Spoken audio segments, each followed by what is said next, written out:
on arts education in pre-K through 12 around and on creative youth development, hosted by the Massachusetts Cultural Council, the Mayor's Office of Arts and Culture, and Edvestors. I'm Ruth Mercado Zizzo. My pronouns are the she series, and I'm the Senior Director of Arts and Equity at Edvestors. We really appreciate you all taking the time to join us. If you could please keep yourself on mute throughout this webinar, just to cut down on background noise, and utilize the chat window to ask any questions that you might have throughout the presentation. And we'll also have time at the end to field and address questions. And also, if you could use the chat and just start off by introducing yourself in the chat window with your name, your pronouns, and your affiliation, just so that we have on record who joined us for the call. This presentation will be recorded, and just so you know, the links and presentation will also be sent out to everyone following this convening. So if we could just go to the next slide, we're just going to start off with just some updates from our friends from the City of Boston and Boston Public Schools. So I'm just going to turn it over to Cara Elliott Ortega. Great, thanks Ruth, and hi everyone. Good to see you all. I'm going to give a brief update about just where we are with COVID right now, and then a couple of art specific updates. We are cautiously moving forward through step 1 of phase 3 of the statewide reopening plan. The city is watching all of the data really closely every day on some of the key metrics about how we're doing in recovery, and those metrics are still positive. One of the key things that we've been looking at is what the city's positive test rate is, the percent of tests that are positive. And for the week ending July 13th, that rate was 2.1%, which was down from 2.5% the week before. So that's one of those key metrics where if that starts to go up, especially if that gets above something like 5%, where we would start to say, okay, do we need to actually move backwards and think about closing things again? But all of those metrics are still going in the right direction. And the main message that we've been getting from the Public Health Commission and expertise there is that the basics still are the thing that is just most important. Wearing face coverings, keeping distance, avoiding crowds, washing hands. Still washing hands is one of the most important things. I know it feels like we've gone beyond that, but we haven't. Cleaning down surfaces. So that's the message that we want to make sure people are still hearing. And even as things start to open up, you know, you don't have to take advantage of it. You also, like as a person, are also in your own space or practice, just to think through the risk factors for yourself and make smart decisions. Things are going to continue opening up, you know, once we get to step 2 of phase 3. And I think in a lot of cases, it's just about how cautiously we move through that. The city has also expanded testing sites. So we're urging everyone to get tested. That's now available at more than 20 locations, and I'll put a link in the chat that has more information. You can always call 311 or the Mayor's Health Line to find more information. And there are also mobile testing units, so it's good to check that website and see what's available any given day. And then just a couple of things from the Arts Office I want to share. We reopened our Opportunity Fund, which offers grants of $1,000 to individual artists to share their work with the public or take advantage of an opportunity that helps further their career. So we'd love for teaching artists to take advantage of this, and I'll put that link in the chat also. And then we also have access to some CARES funding for arts organizations, and that's open until the end of the month. And it does require a little bit of a process to get a city vendor ID and in order to get that funding. But I really encourage everyone who is tied to an arts and culture nonprofit, please apply. The more that we show that there's need for these funds, the more we can make an argument for more funds to support organizations specifically. So I will add those in the chat. And I think the only other thing I want to share for those who have been following, we've been in this partnership with MassArt for over a year now around a program called Radical Imagination for Racial Justice. And we just closed our application for that a couple of weeks ago, and we had over 300 applications from artists of color in Greater Boston, and a lot of youth and people under the age of 24. So we're in the decision-making process around that now, but I just wanted to share that because it's so exciting and also terrifying because now we have to review 300 applications. I'm enjoying giving this group in particular that update kind of as that process continues. So I think that's it for me. And again, it's good to see everyone. Thanks so much, Cara, and so much gratitude to everything you and your office are doing to support the arts and culture community here. Also, next, going to turn over to Tony Beatrice, the Executive Director for the Arts in Boston Public Schools, to give any updates on what's happening in BPS. So, Tony, take it away. Thank you, Ruth. First, I want to thank all of our nonprofit arts partners in the city who are providing services and educational outlets for our students this summer. Right now, more than ever, the arts are important. We've seen that with our students, so thank you for continuing that. As you may have seen in the Boston Globe, or if you watched our school committee meeting last evening, you may have heard that we're looking at different options for reopening. One option is hopscotch rotation, where certain students come in some days and another group comes in another couple of days, and maybe there's a cleaning day in between, or a group of students come in for a full week and a different group come in another week, or some people are fully online. So all of that stuff is still being figured out. I can't provide you with any more information than that because we're still working on it nonstop. But I would like to update you on an initiative that we have, and that's going to be really focusing in on the social emotional learning aspect and how the arts can play a huge role in that. And so we're partnering with the SEL office and BPS along with PE and health to look at how we can collaborate specifically on community building, self-identity, and social justice work. And we're going to be starting out the school year focused on community building the first 3 or 4 weeks. And I wanted to share with you a resource that just came out a few weeks ago from Arts Education New Jersey, a nonprofit organization called selarts.org. And this is a new crosswalk website that goes through each of the competencies for social emotional learning with the artistic processes that we find in the National Core Art Standards, which were just adopted in October, and the new Massachusetts Core Art Standards. So I know a lot of us, including me, we always say the arts and SEL are very connected, but we never really had that true language through the social emotional lens, and now we have that. And I can tell you the meetings I've been in with administrators where we started using this language, it's been very helpful. Additionally, if your organization is interested, we're building a bank of lessons focused on community building, self-identity work, and social justice. So if you want to take part in that, please send me an email and we'll be releasing this overall packet. It's like 100 pages of different lessons that teachers can pick from and teaching artists. But I'll put my email address in here. I just want to also mention for those that are in the instrumental and singing realm, the University of Colorado released the first part of their study looking at aerosol droplets.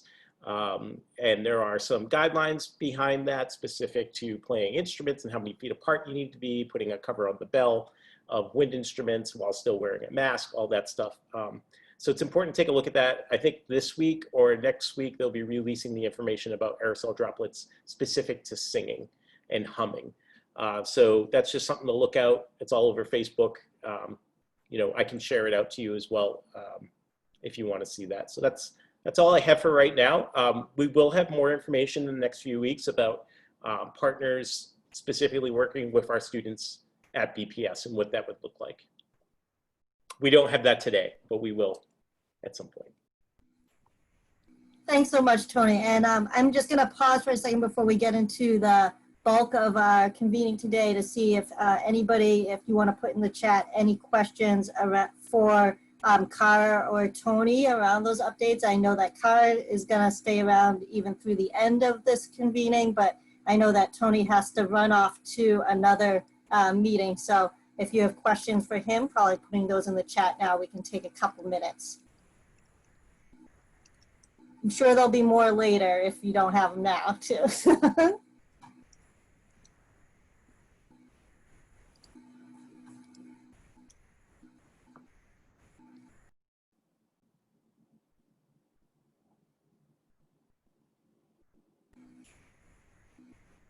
And Tony, just for those who might not have read the paper this morning or attended the virtual school committee meeting, it's looking like what we do know is that BPS is not going to go back probably to full-time in person like it was before COVID. I think that's probably something we do know. Is that correct?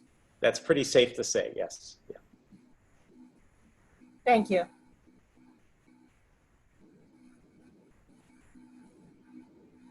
Great. Feel free, if any questions do come up for Kara or Tony, to put those in the chat and we can address them at the end and or pass those on to Tony later to address and get you in touch with him and answer those questions. So it is my pleasure to, if we can go to the next slide, I'm just going to review that our forum is really covering trauma-informed practice, and the goals are really to look at how do we define trauma? How do artists conduct what we call trauma-informed practice? What does that even mean? And how do you incorporate this idea of trauma-informed care into working remotely over Zoom or over Google Classroom and within the context of everything that's happening in our current reality. So it is my pleasure to sort of introduce our speakers for today. So you are going to hear from Magda Spaziano, the Arts Program Manager for the Department of Youth Services at Commonwealth Corporation. You'll also hear from Keita Swabek, the Program Officer for Creative Youth Development at Mass Cultural Council, and also from Evelyn Francis, an independent consultant and teaching artist who has a lot of experience and expertise in working with all youth, but even more specifically with LGBTQ youth.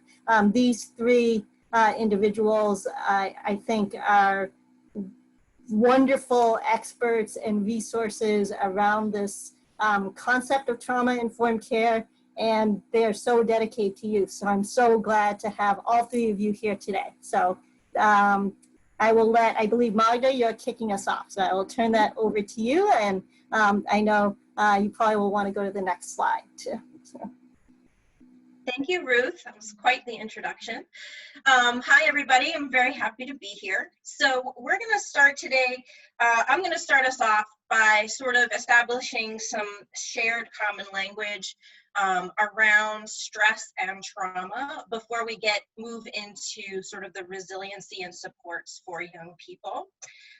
So trauma is really rooted in stress events and events that produce a lot of fear in individuals. So I kind of want to review, like, physiologically, what is going on when someone experiences a stress event. So we're going to start just basically with the brain and the parts of the brain.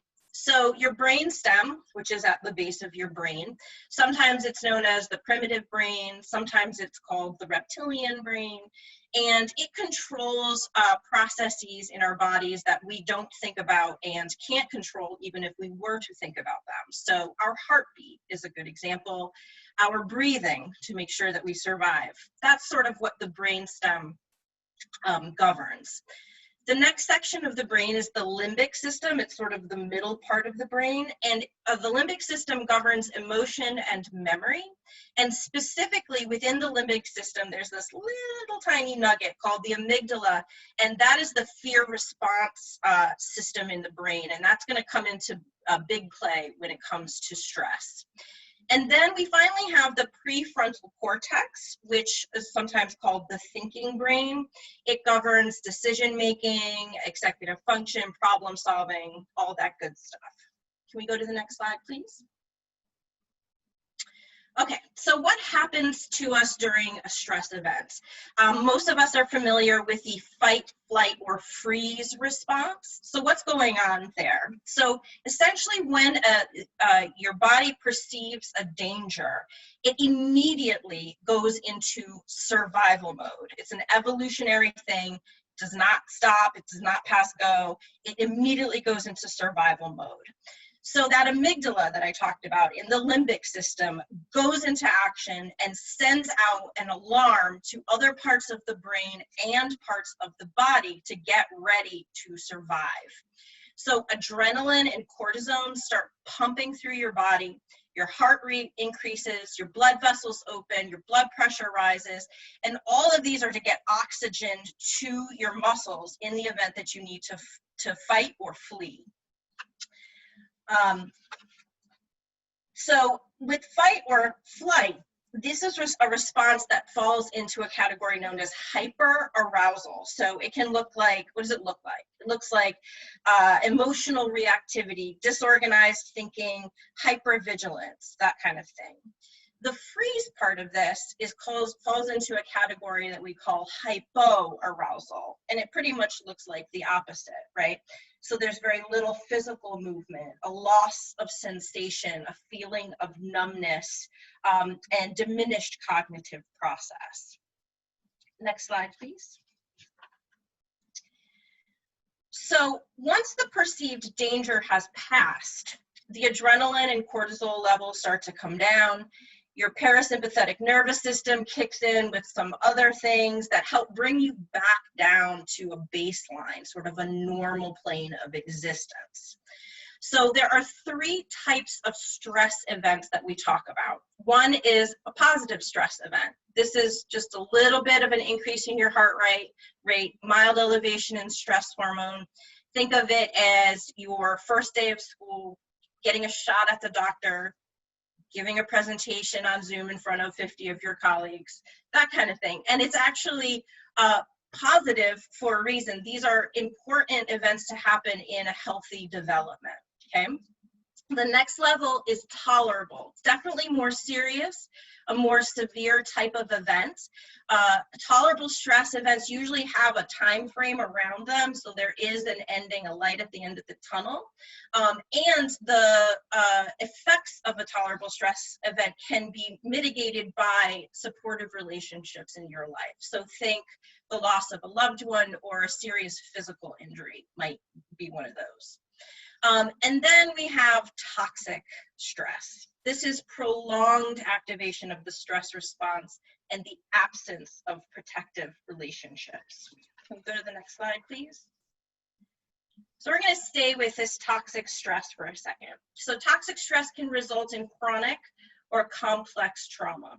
And chronic trauma is when that stress response or that stressful event happens for a prolonged period of time. So think living in a household where there is a domestic violence situation.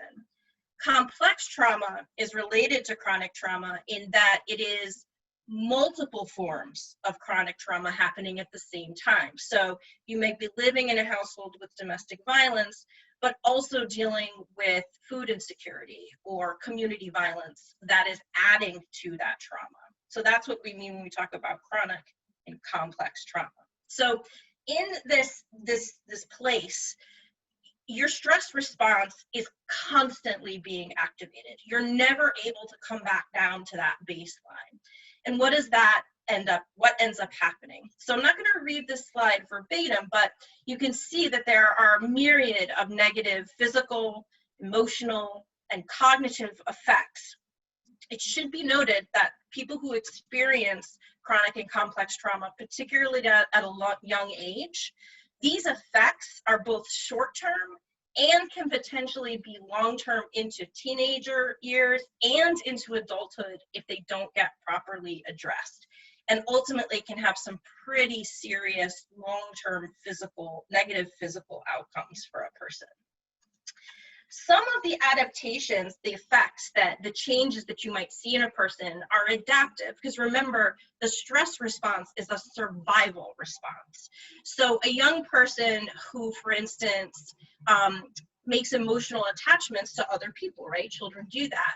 But if you make emotional attachments and those attachments are constantly resulting in loss, of neglect or abuse, you're going to stop making those attachments in order to survive. Unfortunately, later on, once the stressor has passed, you might be in a safe environment with supportive adults, that reaction, that response is still ingrained. And so it may ultimately become counterproductive for health and success later on. So at this point, I'm going to turn it over to Kata to talk a little bit more about identifying different factors and resiliency in the face of trauma. Thanks so much. We can go to the next slide. So we just went really into the brain. Now we're going to go to the bigger picture. We're zooming out much further to quickly understand how individual trauma connects with larger issues. So we have, COVID-19 has lifted the veil on many things, including systemic issues of equity and trauma. And we've seen how that people who live in areas with high poverty rates have nearly 4 times as many deaths from COVID-19. And why? Well, there's studies that have broken it down where, yes, it's proximity of virus. So if you're an essential worker, there's number 2, the embedded discrimination, but it's also 3, the weathering down of stress and trauma. What's exciting is you'll see the first column here, the creating healthy communities through cross-sector collaboration. This is a great report that just came out a year ago. And why we find it quite exciting is that it really brings together the sectors of arts and culture, community development, and public health to finally address the issues that all of us are dealing with, but we really haven't been able to prioritize together. So finally now, complex trauma, racism, social exclusion, and mental health are clearly addressed, and also with their connection to chronic disease.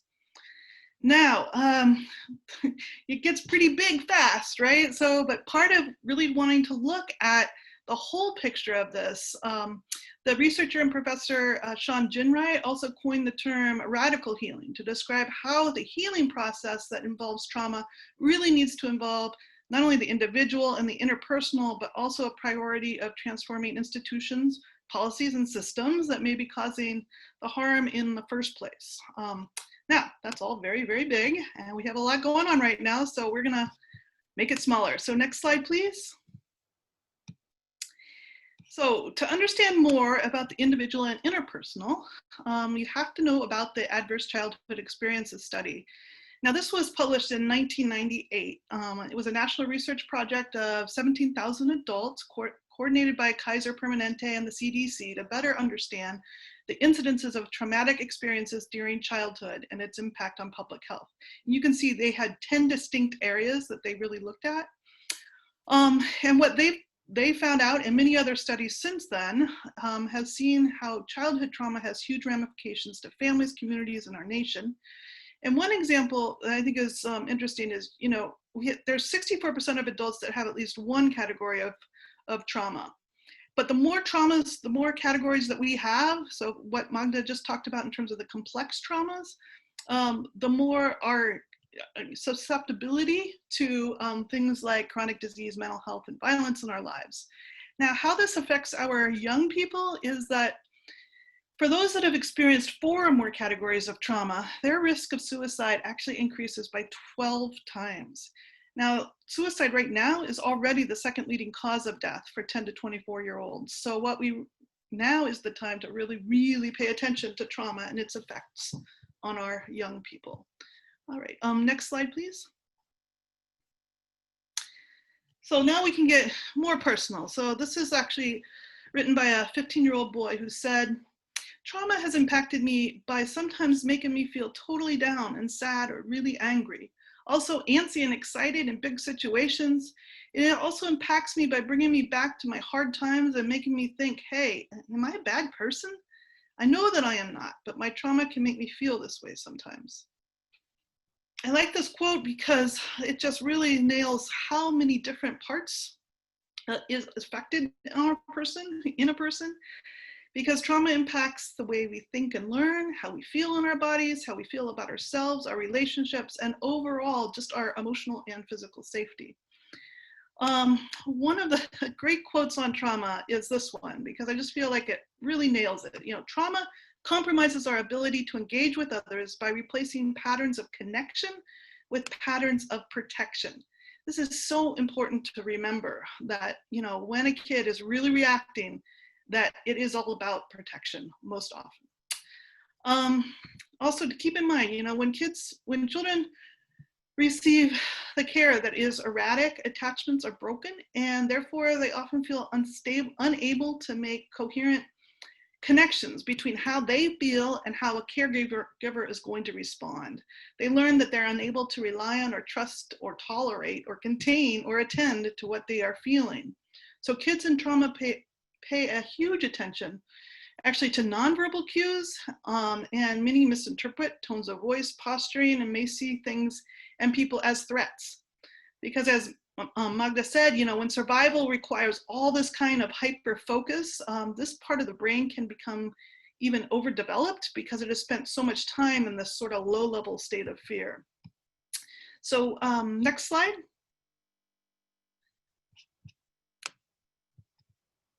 Whoops, next slide. There we go.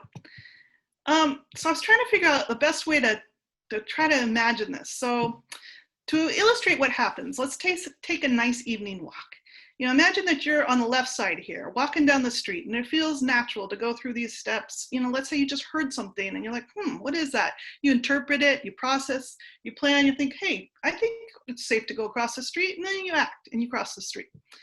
However, when we have trauma, these steps of processing, planning, and evaluating are cut super short. We instead are taking that same walk, but it looks more like the right side of the street, where we observe, and then we feel that alarm, that danger, and immediately have to react. So how does this look in a classroom or studio? Well, that's when the alarm system is ringing in a kid, and that's when you also may be seeing things like power struggles, lecturing, yelling, crying, isolating, hopelessness, and feelings of rejection. The hard thing is it takes a calm brain to learn, so it's a real challenge to help kids calm down some of those alarms that are going off. And one thing that I've really seen time and time again is how much trust is actually required if you're a kid who has trauma to be vulnerable enough to learn from somebody. Just that learning process and being vulnerable to learn just takes trust, which takes time. So, all right, let's go to the next slide. So this can be helpful almost just as a way of saying like, okay, this is hard work, and oftentimes we get in these cycles. So the ARC framework is a great one to look at. It's a framework that really looks at attachment, self-regulation, and competency. And it looks at the cycle of what happens when a young person feels that alarm, and they may be thinking like, oh, I'm bad, I can't trust anyone. They feel shame, anger, fear, and either avoid or lash out to protect themselves. Now, what's interesting is staff members, like, we oftentimes respond like, gosh, you know, this kid is really difficult. Why won't they listen? We feel ineffective, frustrated, burnt out.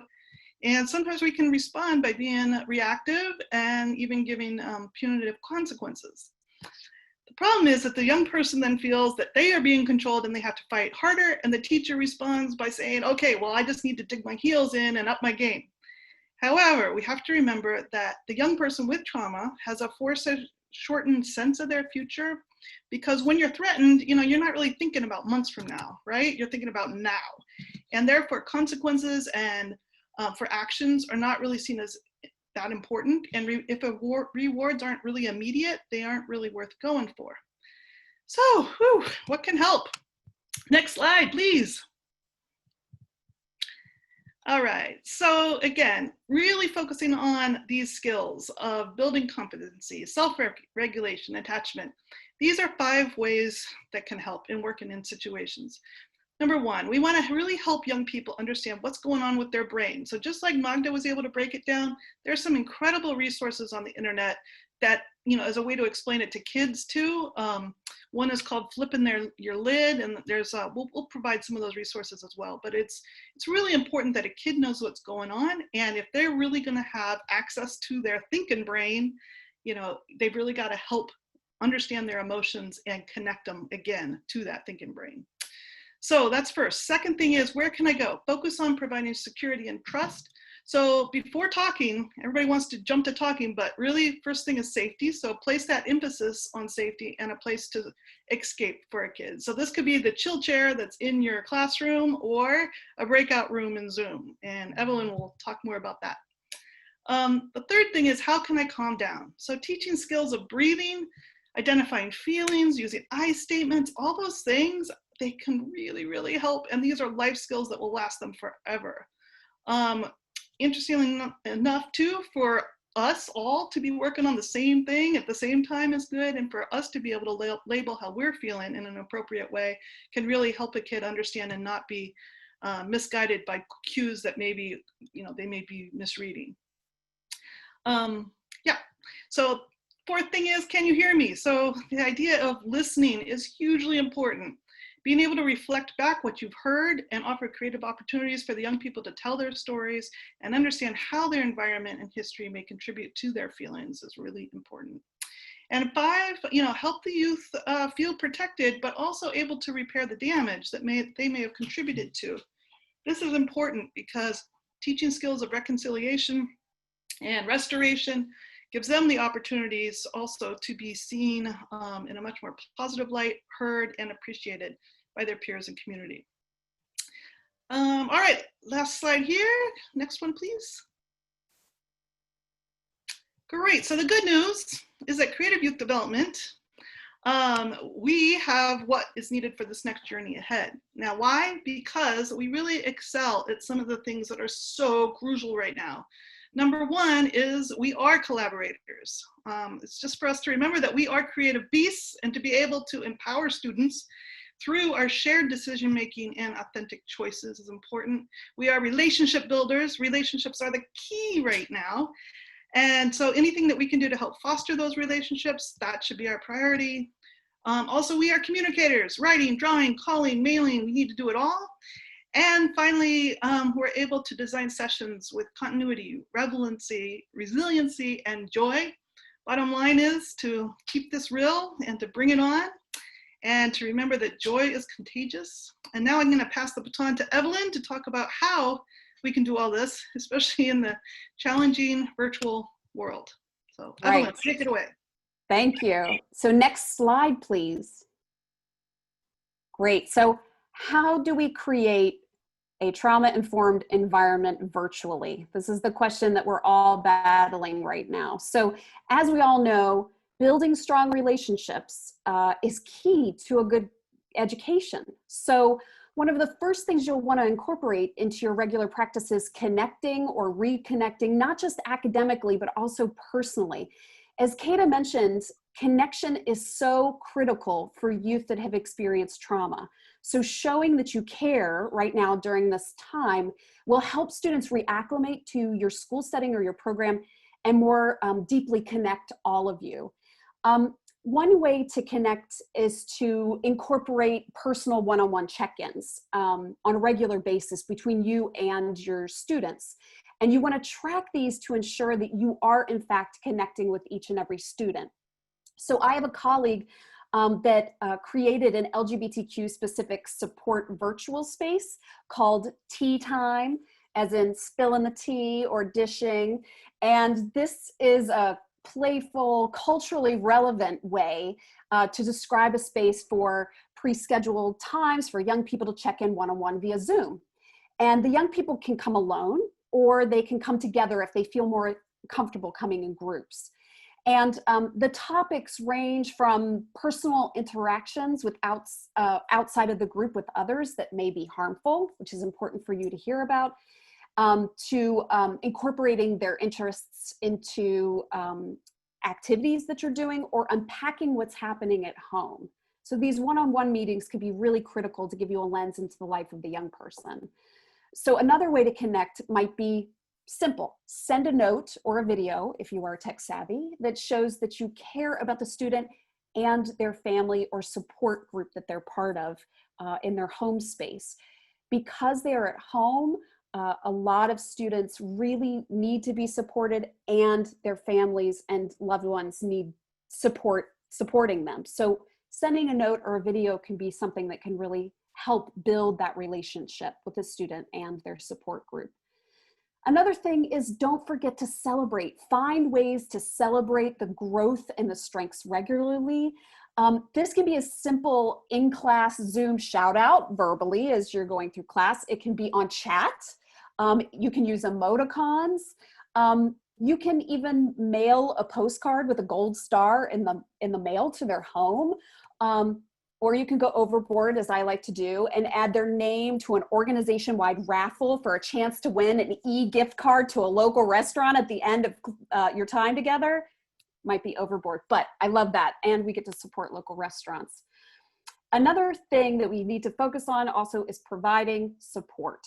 So you need to create, in all learning environments, including the virtual one, a safe and inviting environment for all of your students. So how can you do that virtually? So a safety feature for youth that don't feel comfortable sharing their home space, what's happening behind us on these calls, might be to create a daily challenge or a daily question that a photo background might answer in your virtual classroom. So this can help make this neutral background for your meetings, but it can also help youth feel safer and not showcase the space that they're living in. And it can also create discussion points for your time together. Another safety feature that might be for youth to help them focus their cameras away from their faces. So this safety feature, sometimes you see it in class where they're only showing their forehead up or they're turning their cameras off altogether. It's important to note that Boston Public Schools guidance on Zoom and Google Meet invite participants to turn off their video when they aren't speaking. And of course, this is a challenge for a teacher. You're trying to see the faces of people and whether they're getting the information and it's clicking with them. But for some youth that have experienced trauma, this might feel safer to put their cameras at their hairline or off altogether. And, you know, of course, screenshots and recordings are prohibited in most of these learning spaces, but they can, and they do get taken and posted publicly. I was working with a young transgender student who recently confided that the reason that they consistently kept their face off the screen was because they were kicked out of their parents' home in the midst of the pandemic, in the midst of transitioning, and they didn't want their parents to witness their physical change via some online photograph for fear of additional retribution. So the stakes are so high for many young people, and you can't just assume that youth are doing these things just to be difficult.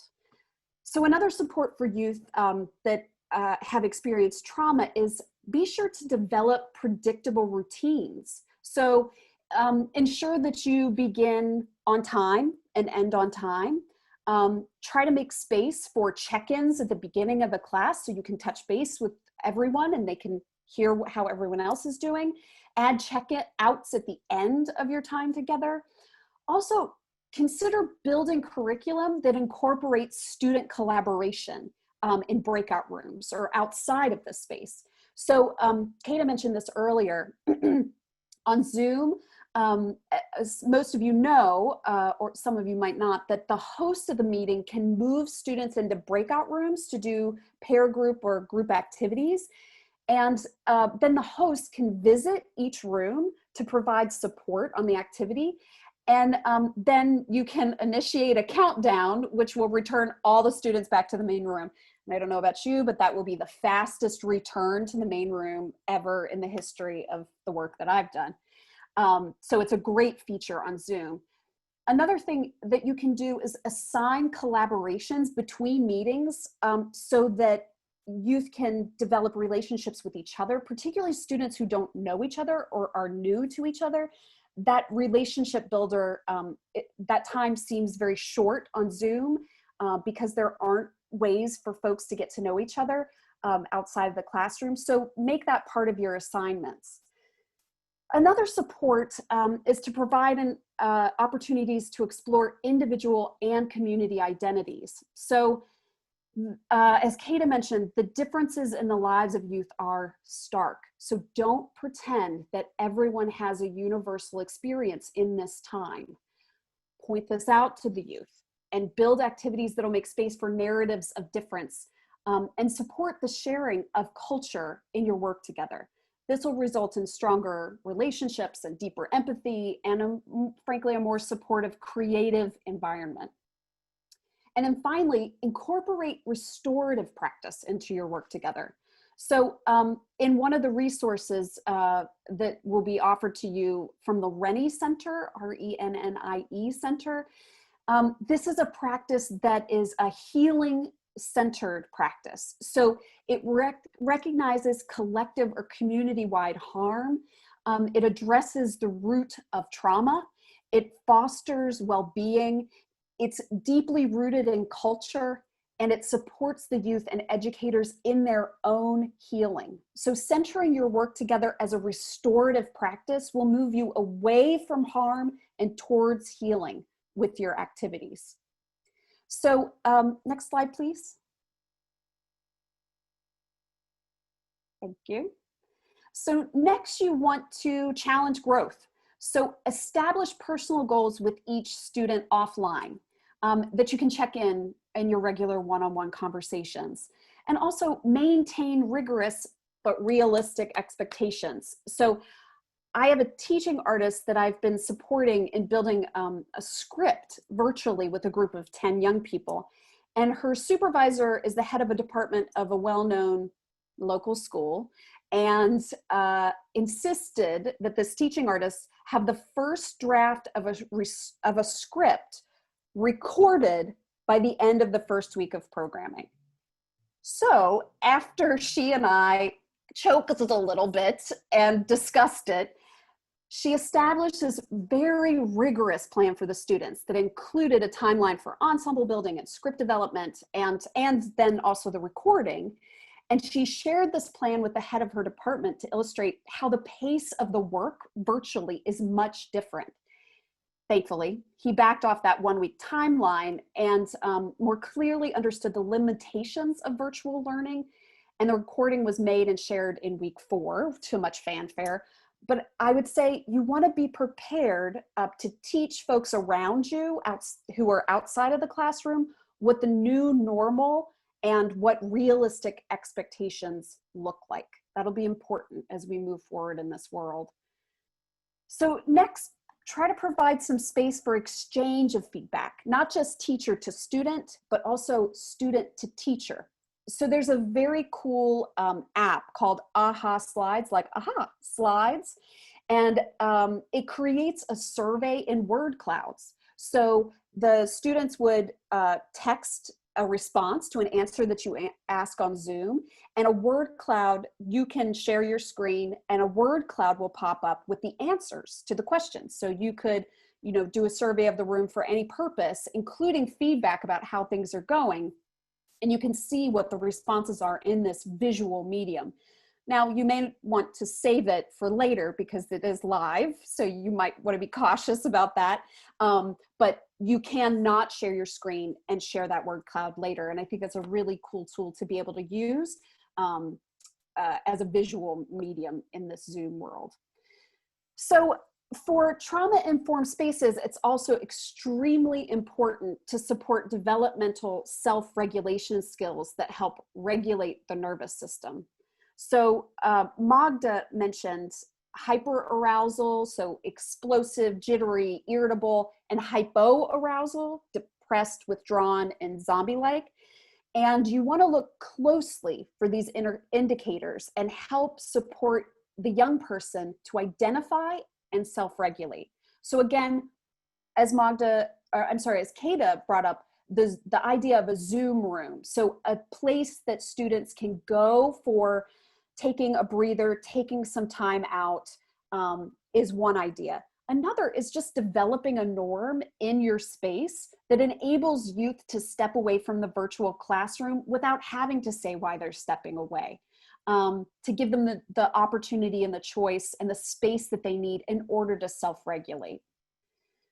So another challenge growth is to foster post-traumatic growth. Now it's important to reiterate that what was said earlier, that for many young people and communities, trauma is ongoing.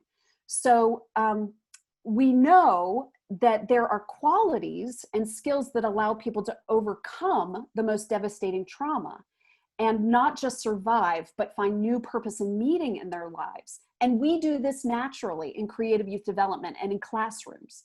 Problem solving, planning, maintaining focus despite discomfort, and seeking support are all known ways to lead to post-traumatic growth and are skills that we can foster in our classrooms and our programs. And this last number 4 here, it's also imperative that you share power. Power and control are very, very important to a young person who's experienced trauma. Co-create space norms. That way there's control and power over the room, and folks feel comfortable in the room, and adapt, edit, and review these throughout the year.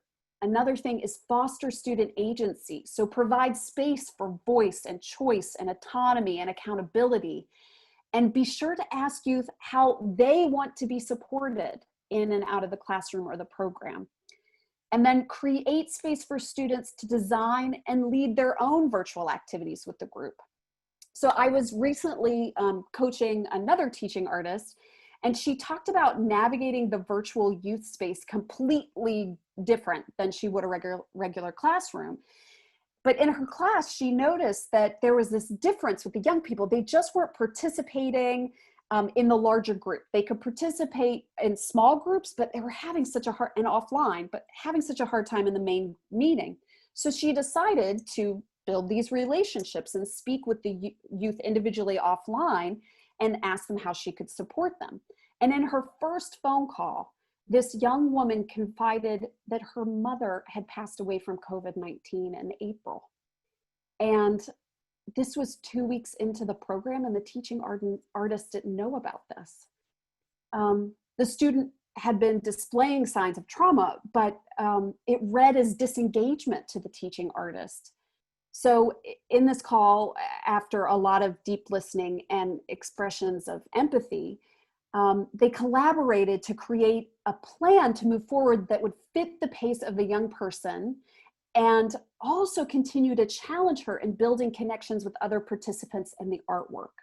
And in a recent class, this happened the other day, the student volunteered to lead the check-in and the initial warm-up. So creating space for relationship building and youth voice and youth leadership enabled the student to more fully engage at her own pace. Next slide, please. So as educators, we can't forget that this all has an impact on us. And we need to find ways to prioritize our own healing and self-reflection. So be sure that you take time each day, if not each day, at least each week, to reflect on your own identity, on your own personal growth, and your own biases that might impact your interactions with students and families. These can be a barrier to connection and change that's essential in these isolating times. You might want to collaborate with colleagues to develop a liberation-focused reading list, or create a Zoom meeting with a shared identity group that can challenge and push you on your implicit and explicit bias. Magda? So I am going to read this quote because I resonate very deeply with it, which is, I want you to be able to do the work that sets your heart on fire without being consumed by the flames. So we are each going to share one thing. Of the 3 of us that presented, we're each going to share one simple thing that we do to take care of ourselves in this time. And what I did is probably pretty much common sense and might be obvious, but when COVID first hit and I'm working from home and I'm working, so I have my work life and then I've got COVID to deal with, like just the disaster, and then I have the cultural unrest that's going on, and it's all coming at me at the same time. And meanwhile, I'm also jockeying for position, literally in the house with 2 teenagers and a partner, and we're all trapped in the same house together. So what I did that was very simple was I created a dedicated space for my work. So I wasn't bumping around all over the place. I happened to have a room whole room, but not everybody has that. So it's really about creating a dedicated space that is for work, that when you leave work, you leave that space, shut everything down, put it away so that you can take the time to focus on you or your family or the other critical areas of your life. Kata? Yes, indeed. Also in a house with two teenagers.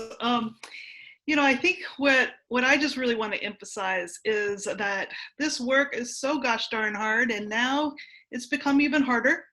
But at the same time, like, we're not meant to do any of this alone. Even though we're isolated with COVID, there's an interesting aspect to this where we can actually be even more connected. So I just wanted to emphasize using this time to not burn out, and to really look at, you know, forming, you know, what is your school organization's protocol also for handling risk, as well as mandated reporting. You know, I think part of it is to really look at how are you going to be not the only one attending to some of these real hard situations that already are happening now and are going to continue in the future. So what are your community resources? How do you have that at the ready, like phone numbers at the ready? You know, who do you regularly call for support, for venting, for inspiration, and really schedule this?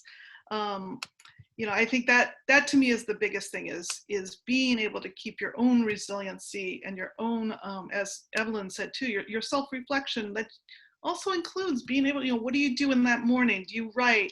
I go out now for these really early morning walks. I never had done that before, and it's been a lifesaver because it's the only time it's quiet and nobody is trying to get at me. So find those good spaces that that you really can wrap your arm around, as well as, you know, those things that you really enjoy. So I love to paint, and making sure that I make sure that I have that in my life on a weekly basis.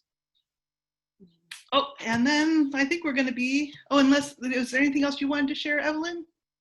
Oh, sure. I'll just share quickly that we're in a time of bounty, and my wife farms. And so she brings home baskets full of vegetables. And anyone who knows me knows I hate cooking so much. But for some reason, that basket of fresh vegetables has been so inspirational that I've been looking up different ways, a million different ways to cook kale. I know. But the cooking has been really relaxing because it feels like a really clear way to take care of myself and my family. And that's not everybody's experience, but taking advantage of this time period when the earth is bountiful, and trying to take care of yourself by eating well and providing good food for your family. All right, and I think we're going to turn this back over to Ruth. Yes, Magda, Kata, and Evelyn, thank you so much for this presentation. I know there's so much information in this slide deck, and I know there's slides after this that just lists a whole bunch of links and resources that we will be sure to share. This recording again, and this presentation we will be sent out afterwards. I know some of you, I love that somebody just shared a kale salad recipe. Thank you, Julia. But Julia Gilman and I are just gonna help look in the chat window and open this up for discussion and questions if people want to share ways they work with youth around trauma in a trauma-informed way, incorporating that lens, or other ideas or questions they might have for this particular group of experts.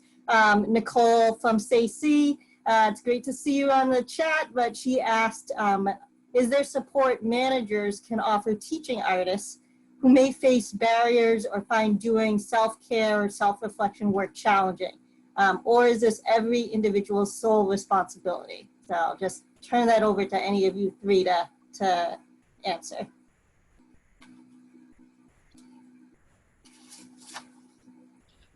Well, I'll just start by saying that, you know, I find it incredibly helpful when you can kind of have a partner in some of this self-care, because I think it's really hard to prioritize it when so many of us have so much going on. So whether that, like for me, actually, it's a little bit of competition. I have an 80-year-old father who always gets his 10,000 steps a day, and that really bothers me. And so therefore that competition helps me, but that partnership is so important so that I can help have my own self-care. So sometimes I think within organizations, people can pair up and just mention one strategy that they want to help support each other on. I don't know, I've found that helpful in the past. Yeah, that's a great tip. Making it part of your regular practice, I think, is really important. So if you have a weekly check-in with a manager or an artist, making it part of the first thing you do together. How are things going?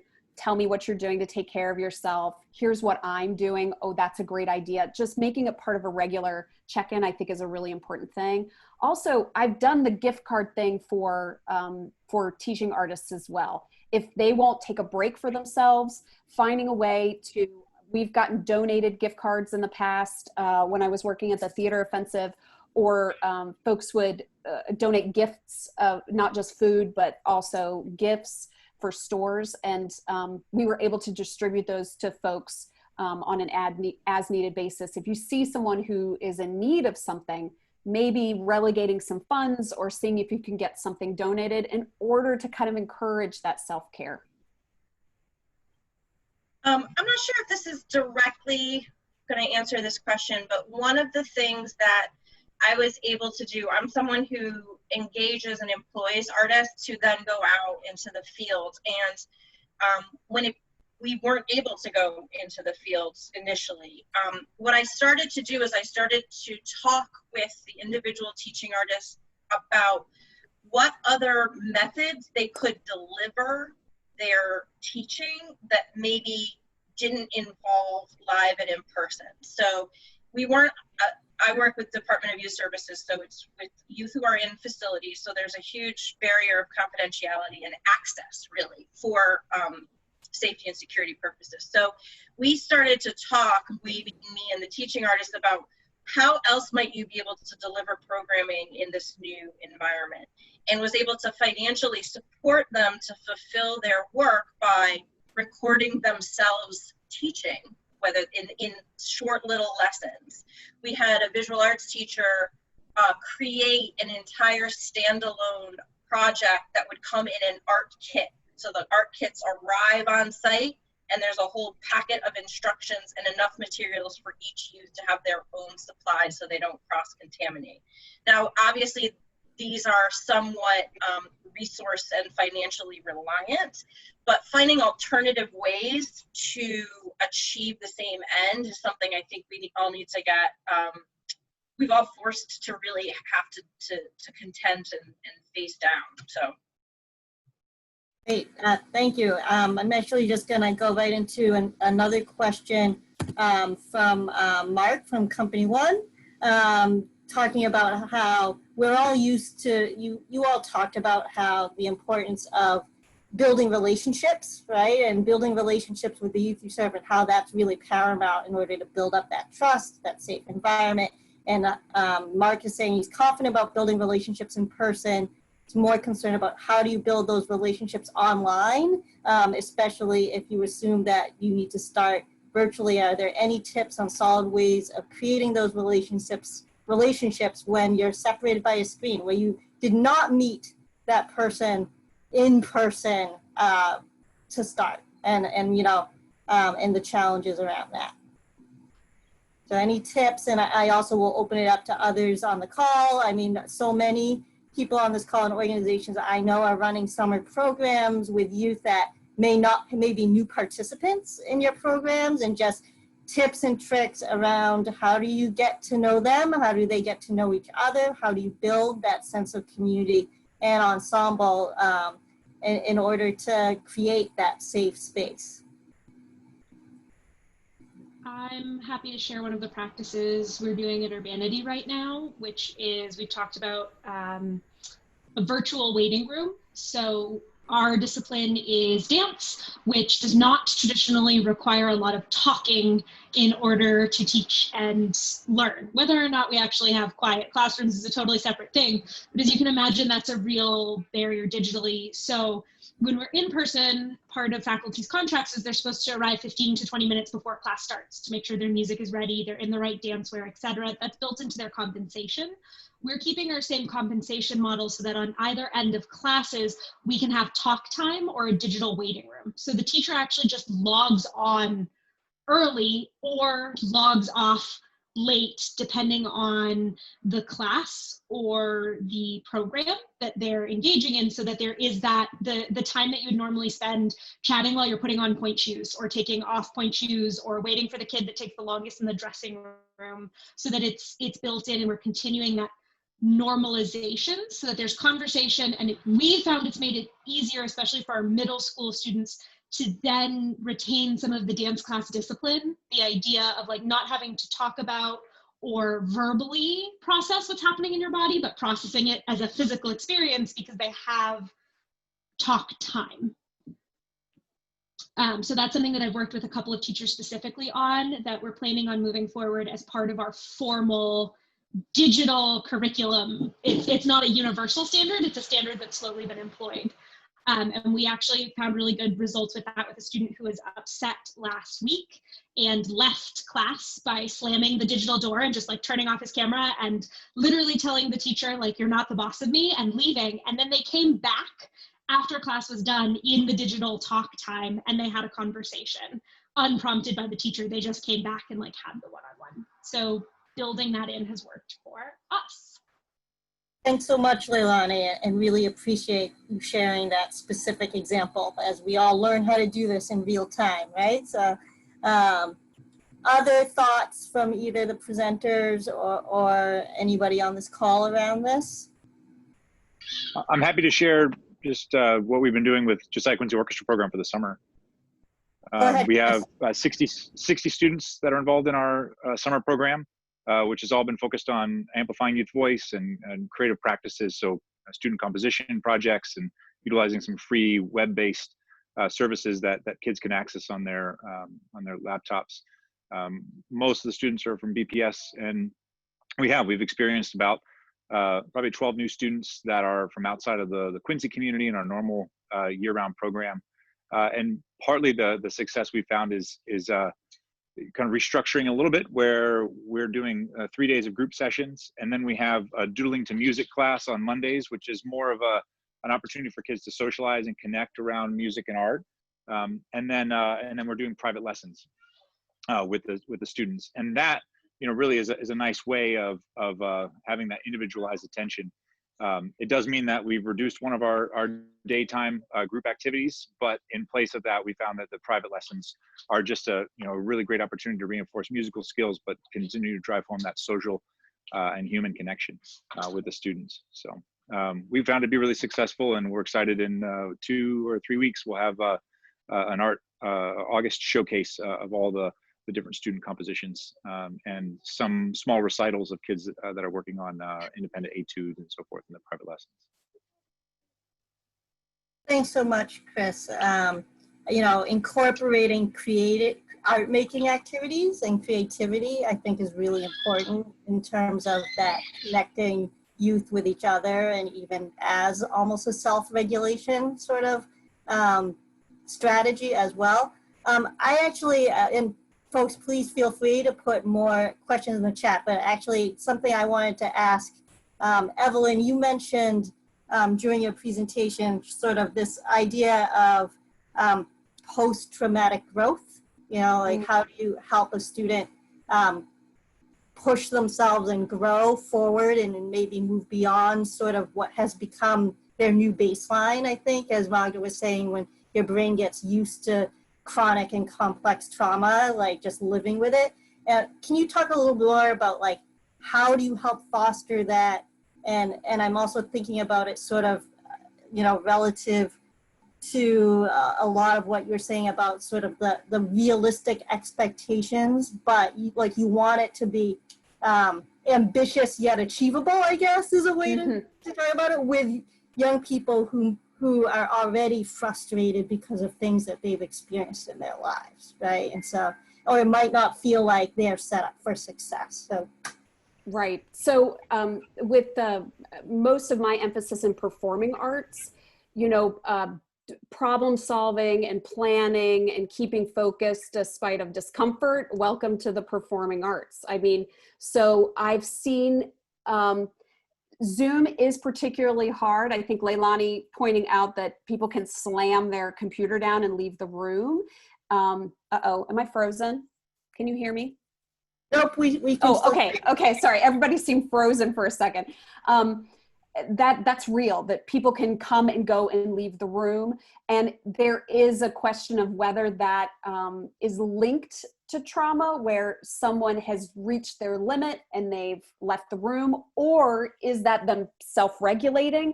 And that's really hard through a screen. I mean, Mark is talking about building relationships via screen, and that is absolutely difficult.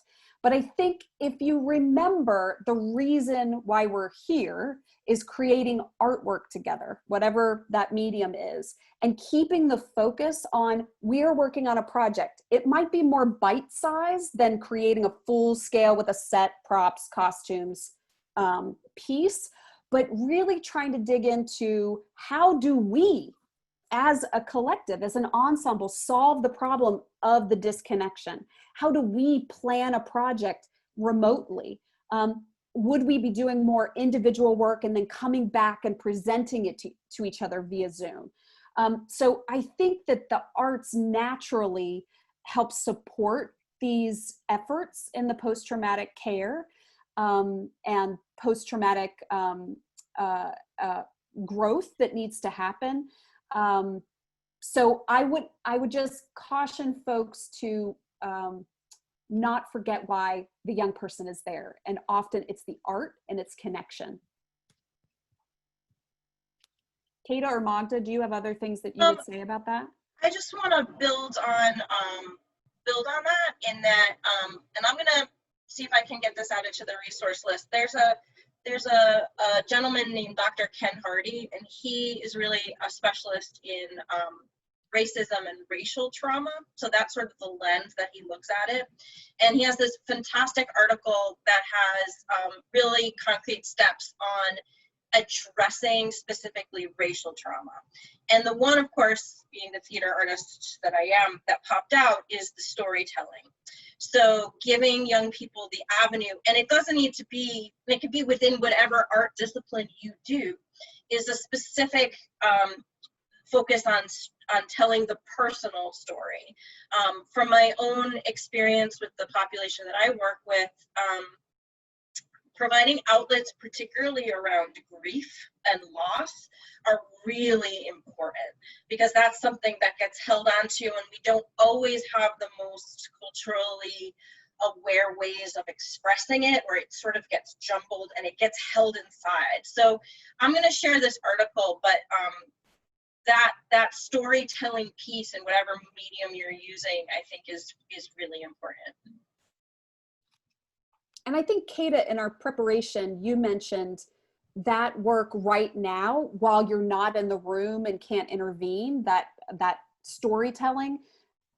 Be sure that you know who to call if things go to a place that you can't support the young person, that you understand what resources you have in the community to help a young person that might be in true crisis once they start to unpack their story. That's important too.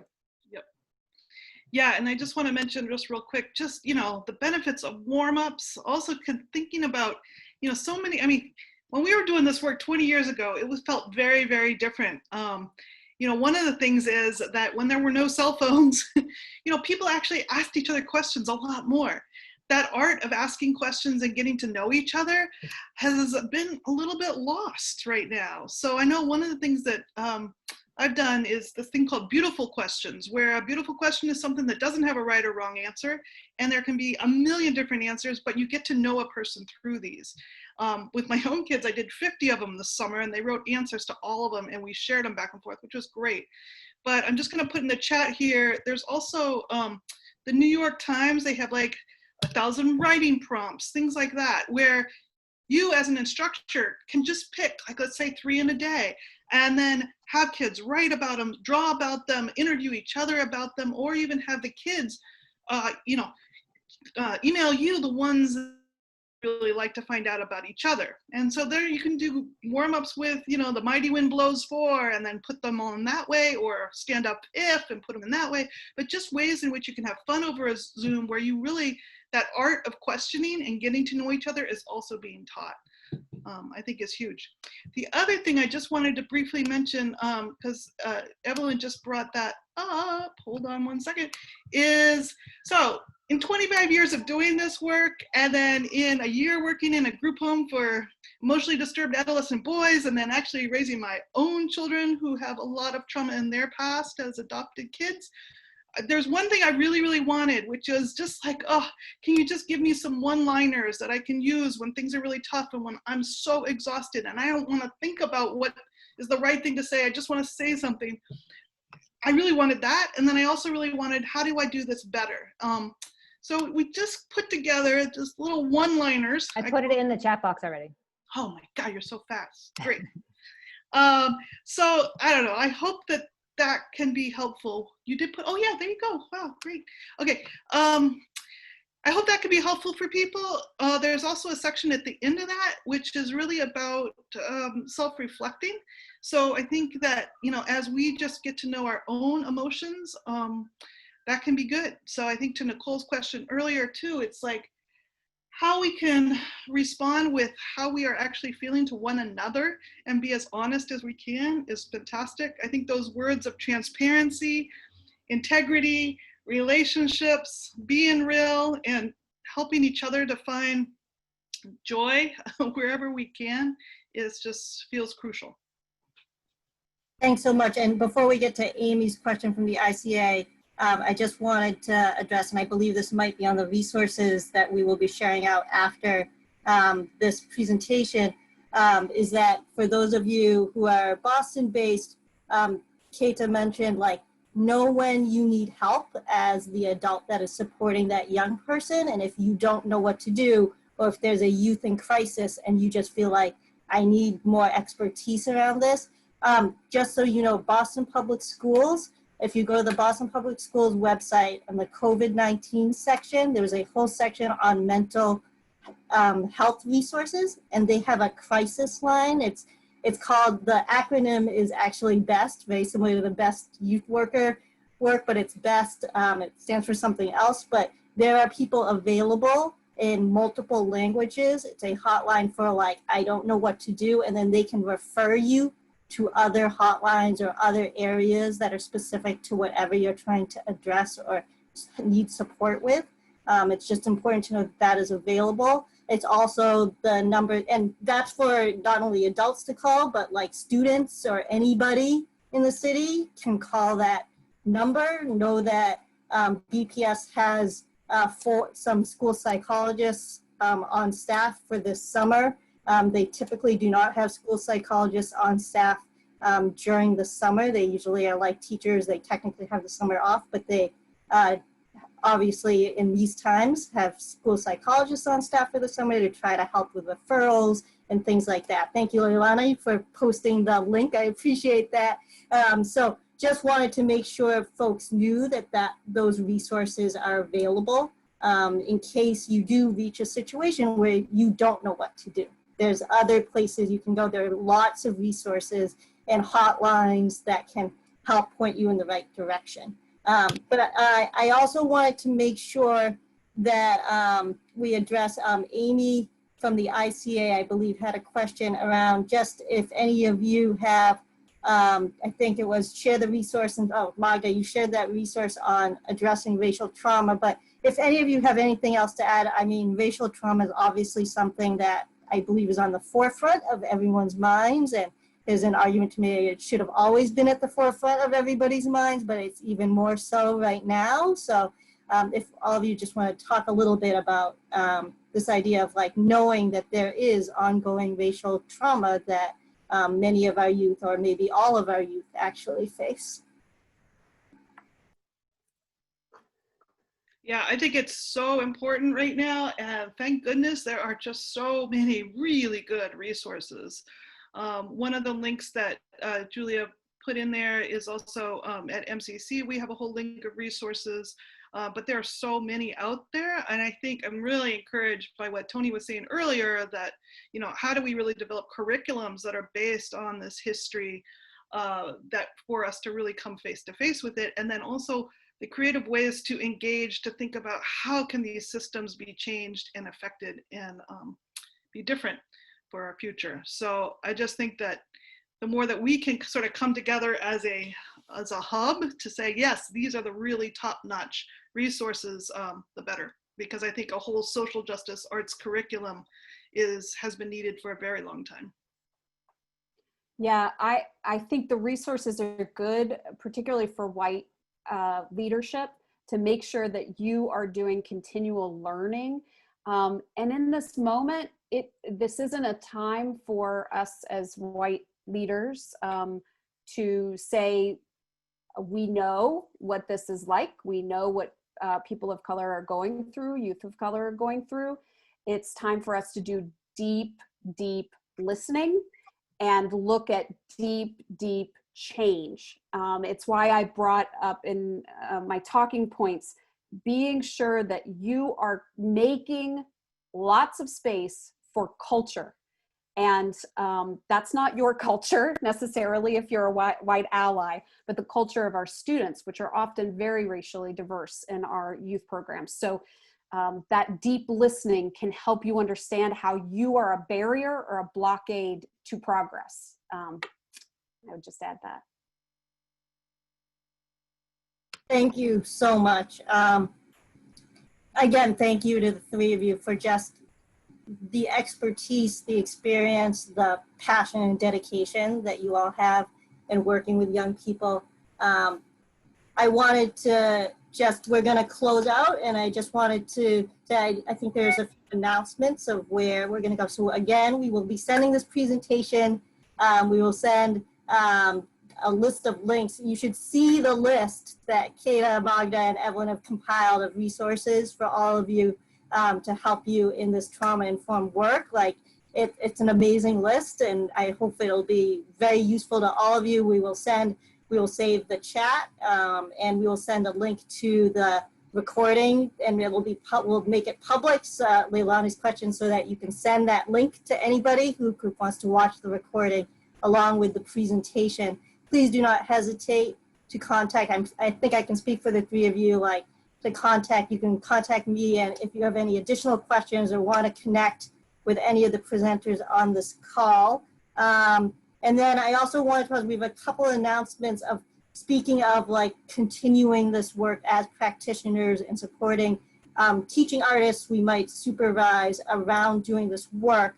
I wanted to give, I think, let's see, Open Door Arts and Elliott School, but I think I saw Nicole and Mia maybe on the call. Wanted to turn over to them to just make a brief announcement about some programming they're planning coming up this summer, really, around supporting teaching artists. So I'll turn it over to either of you two. Thank you, Ruth. Hi, everyone. It's Nicole with Open Door Arts. We also have Mia from Open Door Arts here, and Jen Turpin from Elliott School of Fine and Applied Arts. So we have been, kind of similarly to this conversation, we've been having a lot of conversations with our teaching artists and with other arts educators in the field around like this very real necessity to be having these conversations and to be preparing very intentionally for what it's going to mean to teach in the fall and beyond under all of the things that our students are coping and processing right now, both around the impact of COVID and racial injustice, et cetera. So we have collaborated again with the Elliott School, Open Door Arts, and Wheelock Family Theater to put together this series that we're calling SPEAK. It's a big acronym, so bear with me. It stands for Supporting the Processing of Experiences Through the Arts During COVID. Speak with a C. And it's a 4-part series. We're hoping to get started in the middle of August. 4 weeks, so 4 parts, 4 weeks. The core is going to be focusing on racial justice, trauma-informed care and teaching, and then also thinking about the impact of all of these experiences on our students with disabilities and the necessity to make sure that our online instruction is accessible. And then considering all of these practices and applying them to arts curriculum in whatever the fall is going to end up looking like. So considering online learning and potentially socially distanced learning as well. It's going to be a combination of some like a little bit of pre-work for each of the weeks. So a combination of readings, videos, etc., just to be on a common playing field. There will be a 90-minute live Zoom presentation by experts in each of these areas. And then there will be a discussion group every week to kind of process what we've learned. We are in the process of finalizing funding and all of these pieces, but we are putting together an interest form. So I think, Ruth, if you are able to send that out to the group with the resources. I see a thumbs up from Ruth. So you will be getting a link to the interest form. Again, this is like pre-registration just to get an idea of who's interested. It's mainly available to teaching artists and arts teachers, but a little bit of wiggle room in there for who else can participate.